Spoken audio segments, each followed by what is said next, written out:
Hi friends అందరికీ ఈరోజు అయితే మన వీడియో ప్రసాదాలదండి. ఈ ప్రసాదాలు ఎందుకే అంటే ఇప్పుడు శ్రీరామనవమి వస్తుంది కదండి. ఆ రోజు వచ్చేసి సన్నిపిండి వడిపప్పు పానకం చేస్తాం కదా, అలాగా అది ఎలా తయారు చేయాలని చూపిస్తాను. వచ్చేసేయండి ఫ్రెండ్స్, 5 నిమిషాల్లోనే తయారు చేసుకోవచ్చు అనమాట, టెన్షన్ లేకున్నట్లు. ఇలా చూడండి, ఇక్కడ వచ్చేసి రైస్ అండి, బియ్యం ముందే నానబెట్టేసి కొద్దిగా ఎండకేసేసి మిల్లు పట్టించుకొచ్చుకొని ఆ పౌడర్ పెట్టుకునేదనమాట. అలాగా పౌడర్ అయితే రెడీ చేసి పెట్టేసుకున్నాను నేను. ఆ బియ్యపిండి అనేది బాగా ఊరికే కడిగేసి బాగా ఎండకేయాలండి. ఎండకేసిన తర్వాత మిల్లు పట్టించుకోవాలి అంతే. ఇంకా ఇక్కడ వచ్చేసి పెసరపప్పు అండి. పెసరపప్పు వచ్చేసి ఒక 15 నిమిషాల ముందే నానబెట్టుకోవాలి మనము. ఇలాగే నానబెట్టి పక్కన పెట్టేసుకున్న తర్వాత కావాల్సినంత బెల్లం తీసుకోవాలండి.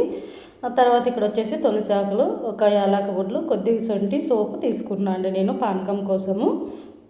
ఇవైతే ఇప్పుడు శ్రీరామనవమికి చాలా స్పెషల్గా మనము ప్రసాదాలు పెడతాం కదండి, అందుకోసము సింపుల్గా చేసుకోవచ్చని నేనైతే ఇలా చూపిస్తున్నాను అనమాట. ఇక్కడ చూడండి, ఇప్పుడు వచ్చేసి ఫస్ట్ మిక్సీ గిన్నె అయితే తీసుకున్నాను.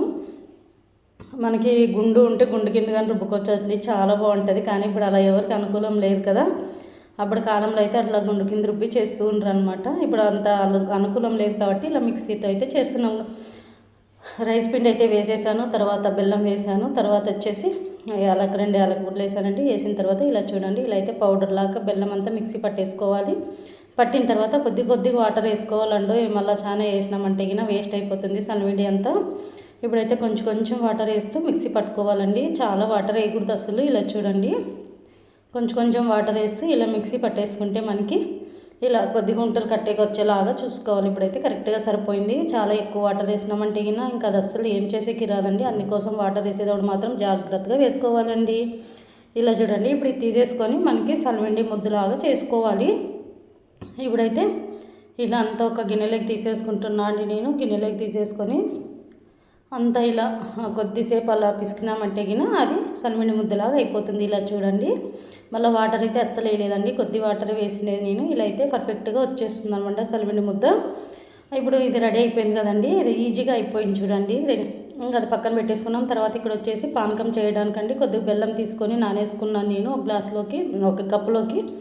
అలా నానబెట్టుకొని పక్కన పెట్టుకోవాలండి. తర్వాత ఇక్కడ వచ్చేసి నేనైతే రోట్లో దంచడానికి చిన్న కప్పు ఉంది, రోల్ ఉంది కదా, అందులో దంచడానికి వచ్చేసి ఇక్కడ వచ్చేసి 2 యాలకులు వేసుకున్నా, తర్వాత సోపు వేసుకున్నా, కొద్దిగా సొంటి వేసుకుంటున్నానండి. ఇక్కడ చూడండి, ఆ సొంటి కూడా వేసుకొనేసి బాగా దంచుకోవాలండి. కొంచెము ఇవి వేసుకోవడం వల్ల, ఈ ప్రసాదం తీసుకోవడం వల్ల ఆరోగ్యానికి చాలా మంచిదండి. ఇప్పుడు ఎండల కాలం కదా, అందుకోసం మనకు ప్రసాదం లాగా దేవునికి పెట్టి మనం తీసుకోవాలని చెప్పేసి, నైవేద్యం లాగా దేవునికి పెట్టి మనం తీసుకోవాలని చెప్పేసి పెద్దలు అప్పట్లో ఇలా ఏ కాలానికి ఏ పండగలకి ఏ నైవేద్యాలు పెట్టాలనేది కూడా నిర్ణయించారు కదా. మనకు చాలామంది తెలిసే ఉంటుంది, మన పెద్దవాళ్ళు చెప్తూ ఉంటారు ఈ కాలంలో ఇలా ఉంటుంది, ఈ ప్రసాదం ఇలా చేయాలి, ఇలా పెట్టాలి నైవేద్యాలు అనేసి.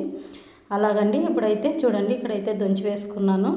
ఈ ప్రసాదాలు దేవునికి నైవేద్యం పెట్టి మనం తీసుకుంటే మన ఆరోగ్యానికి చాలా మంచిదంటండి. అందుకోసమైతే ఇలా అయితే చేస్తున్నాం. తులసికి కూడా చాలా మంచిది కదండి. అన్నీ అలా వేసేసి కలిపేసి పక్కన పెట్టేసుకోవాలండి. చూడండి, ఇక్కడ వచ్చేసి అంతా కలుపుతూ ఉన్నాను అనమాట. అలా కలిపేసినామంటే కొద్దిసేపు అలా నానబెట్టినామంటే అందులో దంచి వేసిన దాంట్లో అంతా రసం వెళ్తుంది కదండి, అప్పుడు చాలా మంచి టేస్ట్ వస్తుంది. మన గుళ్ళో కూడా ఇలానే చేస్తూ ఉంటారండి.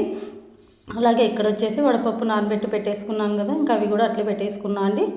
ఇక్కడ చూడండి, ఇప్పుడైతే సన్నమిడి ముద్దు, తర్వాత ఇక్కడ వచ్చేసి పప్పు అండి, పెసరపప్పు అనమాట. అవి కూడా నేను నానబెట్టి పెట్టేసుకుని ఇక్కడ వచ్చేసి పానకం అండి. మీ సైడ్ కూడా ఇలా చేస్తారా? చేస్తే కామెంట్ బాక్స్లో కామెంట్ చేయండి ఫ్రెండ్స్. అలాగే మన ఛానల్ మీకు నచ్చినట్లయితే లైక్, షేర్, సబ్స్క్రైబ్ చేయండి ఫ్రెండ్స్. తప్పకుండా హైప్ ఇవ్వండి అందరూ.